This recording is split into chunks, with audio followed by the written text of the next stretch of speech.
Hello, this is Chef John from foodwishes.com with grilled chicken teriyaki skewers with miso ranch. That's right, I'm very excited to show you how to make some real chicken teriyaki. And by real, I mean making one from scratch and not using one of those bottled marinades. Plus, we're going to be pairing this amazing chicken with what I would describe as an unreal miso ranch.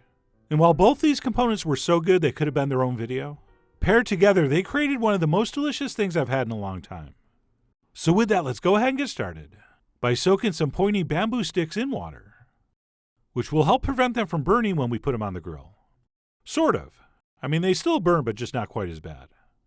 And then once we've prepped that wood like we should, we will move on to cutting up our chicken, which in my case is going to be some boneless, skinless chicken thighs.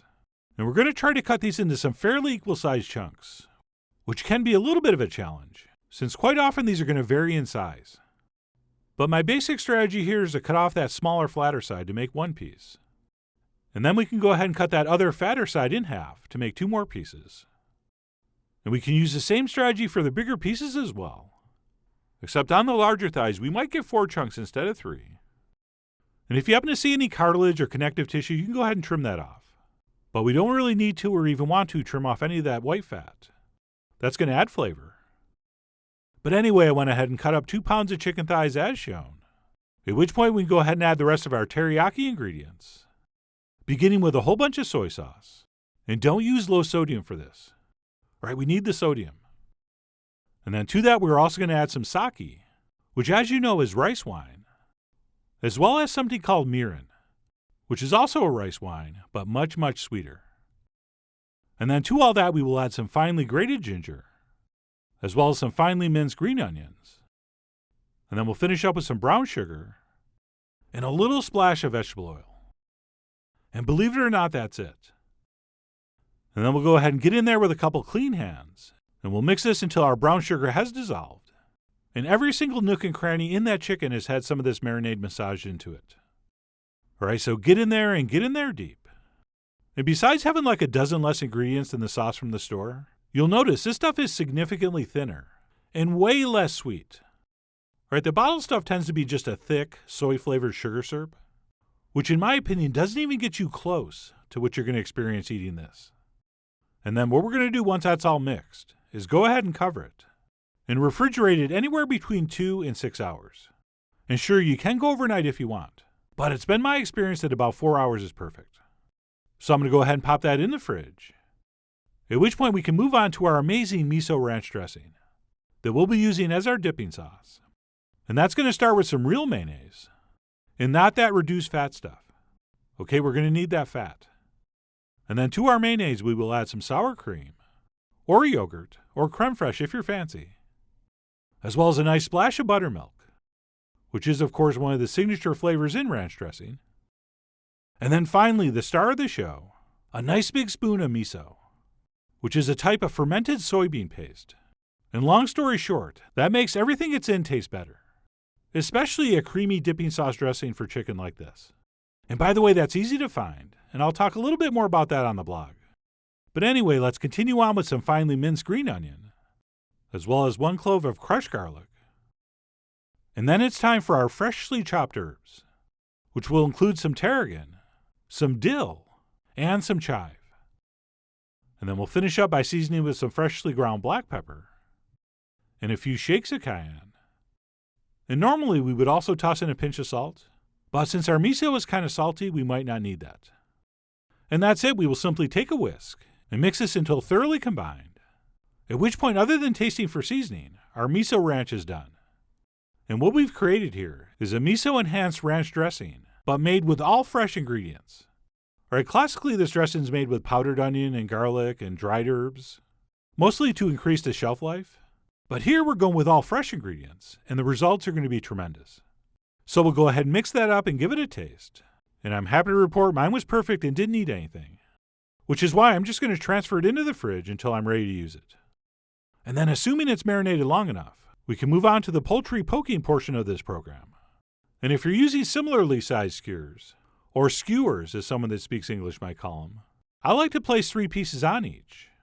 And other than start with the pointy end, there aren't a lot of tips to pass along, although I do like to place the more messed up pieces in the center.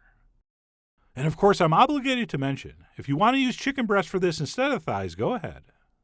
But because thighs have more fat, I think they work better for grilling. Plus, they're usually a lot cheaper. But like I said, both will work, so you decide. I mean, you are, after all, the three-eyed raven of money saving. But more important than that, like I said, I think these taste better grilled and are way more forgiving.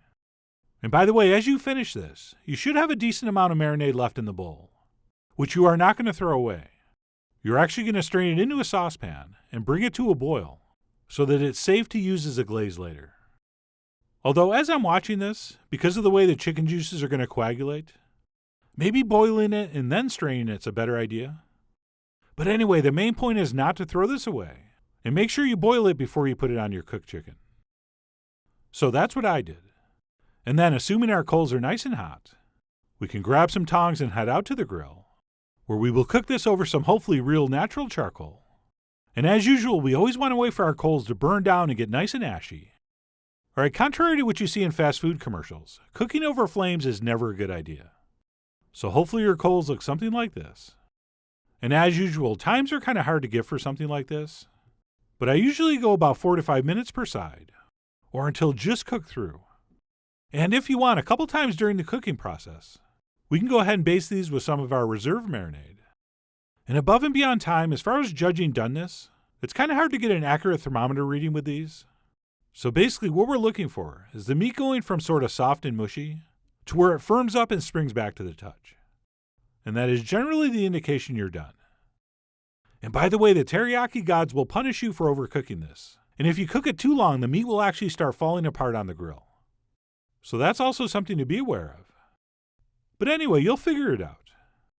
And roughly 10 minutes after I put mine on, they look like this. And I determined they were ready to pull off. So that's what I did. And by the way, the word teriyaki is made up of 2 parts. Teri, which means shine or gloss, and yaki, which refers to grilling. And right here you're going to get a great look at why that name is so appropriate. I mean, if there's a more beautiful grilled chicken recipe than this, I don't think I've seen it. But anyway, once we've contemplated its beauty, we'll go ahead and plate that up, which we'll do next to some of our freshly made miso ranch. And of course, we're going to want to shine these up by drizzling over and brushing on some of our reserve marinade, which you're only doing, of course, if you boiled it. Otherwise, that is a lawsuit waiting to happen. And then for one last final touch, I sprinkled over a little bit of toasted sesame seed. And that's it. I'm going to grab one and go in for the official taste. And maybe the first piece we will eat plain, so we can really appreciate what a real quote-unquote teriyaki chicken tastes like, which may be quite a bit different than you're used to, and hopefully significantly better and more complex, and not nearly as sweet. But as good as this was undipped, which was super, super good, the combination of that smoky, slightly sweet grilled chicken with that cold, refreshing, herbaceous, tangy dressing is just an absolutely perfect pairing. I mean, both of these components are world-class recipes by themselves, but together they create something the guests at your cookout are going to be talking about for the rest of their lives. Maybe longer. And by the way, I have no idea why I'm trying to use a fork here. I should have went full cookout and just ate with my hands. But anyway, that's it. Grilled chicken teriyaki with miso ranch. Right, we're always hoping with things like this that they taste as good as they look, which in this case seems impossible, but it really does, which is kind of incredible when you consider just how simple this recipe is. So whether you pair it with this amazing miso ranch or not, I really do hope you give this a try soon. So head over to foodwishes.com for all the ingredient amounts and more info as usual. And as always, enjoy.